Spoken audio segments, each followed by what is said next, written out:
10 కోట్లు పెట్టాడంటే 100 కోట్లు సంపాదించుకోవాలి. 100 కోట్లు పెడితే ఈ మధ్యన వేల కోట్లు సంపాదించుకుంటారు. ఎందుకంటే ఈ మధ్యన మరీ ఖర్చు అయిపోయింది, బాగా టూ మచ్గా ఖర్చు అయిపోయింది.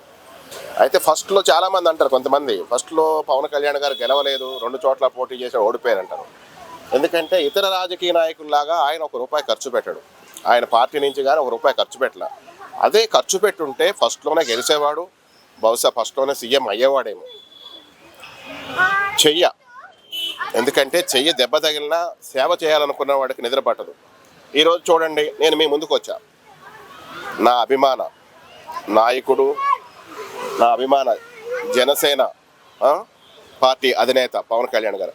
ఆయన గురించి ఎవరైనా తప్పుగా అంటే ఖండించాలి, ఎవరైనా చెడుగా అంటే కాదు అని చెప్పడం కోసమే నేను మీ ముందుకు వస్తా.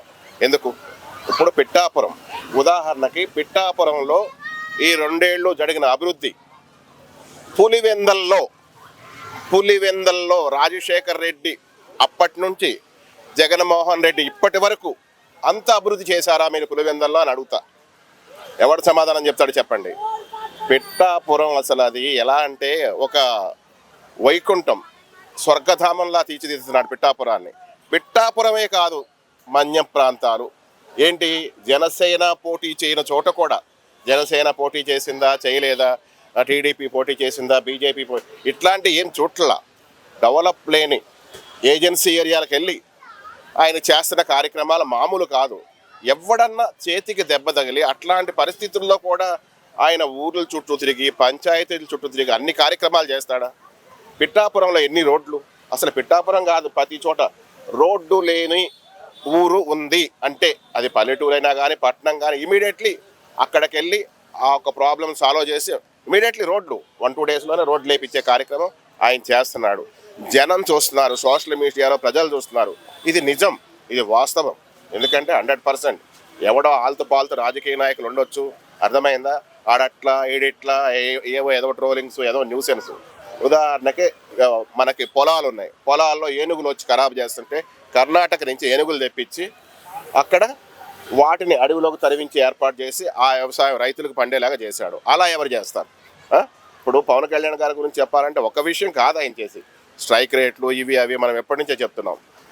ఇంకోటి ఏంటంటే పులులు లేవు, అంతరించిపోతున్నాయి అని చెప్తే బెంగాల్ నుంచి కూడా పులిపిల్లల్ని మన తిరుపతి జూ పార్క్ కూడా రప్పించాడు. ఏంటి, ఒక పక్కన జంతువుల్ని సంరక్షిస్తున్నాడు, ఒక పక్కన మన్య ప్రజల్ని రక్షిస్తున్నాడు. పిఠాపురం అంటే ఇక మామూలు కాదు, ఒక పట్టణం అయిపోయింది. ఒకప్పుడు పుణ్యక్షేత్రం, ప్రసిద్ధిగాంచిన పుణ్యక్షేత్రం, అట్లాంటిది ఇవాళ ఒక భాగ్యనగరం లాగా, అంటే ఇంచుమించు ఒక పెద్ద సిటీ లాగా తయారు చేస్తున్నారు. No problem. ఆయన అది ఇక పిఠాపురం, పవన్ కళ్యాణ్ గారు పిఠాపురమే. పవన్ కళ్యాణ్ గారి యొక్క పిఠాపురం అనేది 100% అది ముద్ర పడిపోయింది.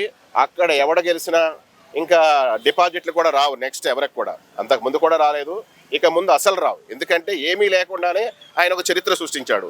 ఈరోజు పిఠాపురాన్ని ఒక మెడలో వేసుకున్నాడు. పిఠాపురం అనే ఒక నక్లీస్ని ఆయన మెడలో వేసుకుని ఏంటి డైమండ్స్ తొడుగుతున్నాడు ఈరోజు పిఠాపురానికి. ఇంకా పిఠాపురంలో ఎవడ పోటీ చేస్తాడు, ఎవడ గెలుస్తున్నాడు?